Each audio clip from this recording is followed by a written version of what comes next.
Yesterday hair and comment చేసిన వాళ్ళందరికీ ఈ రోజు నా secret hair growth serum the రెసిపీతో సహా వీడియో అప్లోడ్ చేస్తానని చెప్పాను కదా. So this is the secret hair growth serum recipe. So ఇది 100% న్యాచురల్ హోమ్ మేడ్ అనమాట. So long strong shiny hair కోసం అయితే ఇది best remedy.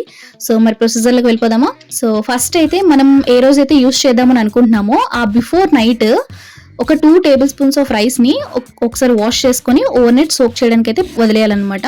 So next day ఒక బౌల్లో హాఫ్ వరకు వాటర్ యాడ్ చేసుకొని 2 table spoons of flax seeds తెలుసు కదా. సో ఫ్లాక్స్ సీడ్స్ని వేసి బాయిల్ చేసుకోవాలన్నమాట. అది స్లోగా బాయిల్ అయినప్పుడు జెల్లీ టెక్స్చర్ కింద వస్తుంది. సో అప్పుడు స్టవ్ ఆఫ్ చేసేసుకొని అది చల్లారి పెట్టడానికి వదిలేయాలి. అది వన్స్ చల్లారిపోయిన తర్వాత ఒక బౌల్లోనే అది స్ట్రెయిన్ చేసేసుకోవాలి. సీడ్స్ సెపరేట్గా, లిక్విడ్ సెపరేట్గా అయిపోతుంది కదా.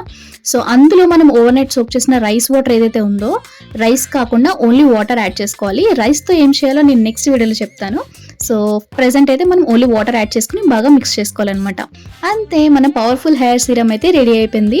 సో ఇది స్కాల్ప్కి అండ్ హెయిర్కి అప్లై చేసుకొని 1 hour వదిలేసి తర్వాత హెయిర్ వాష్ చేసుకుంటే చాలా అంటే చాలా బెస్ట్ రిజల్ట్స్ వస్తాయి. సో ఇంకేమైనా ఎక్స్ట్రా ఉండిపోయింది అంటే నో వరీస్, 2 days వరకు ఫ్రిడ్జ్లో స్టోర్ చేసుకోవచ్చు. సో మళ్ళీ ఇంకొక రోజు గ్యాప్ ఇచ్చి మళ్ళీ మనం అప్లై చేసుకోవచ్చు అనమాట. సో యూస్ చేసి రిజల్ట్ ఎలా వచ్చిందో చెప్పండి. ఇంకా ఇలాంటి న్యాచురల్ టిప్స్ కోసం ఫాలో అవ్వడం అస్సలు మర్చిపోకండి.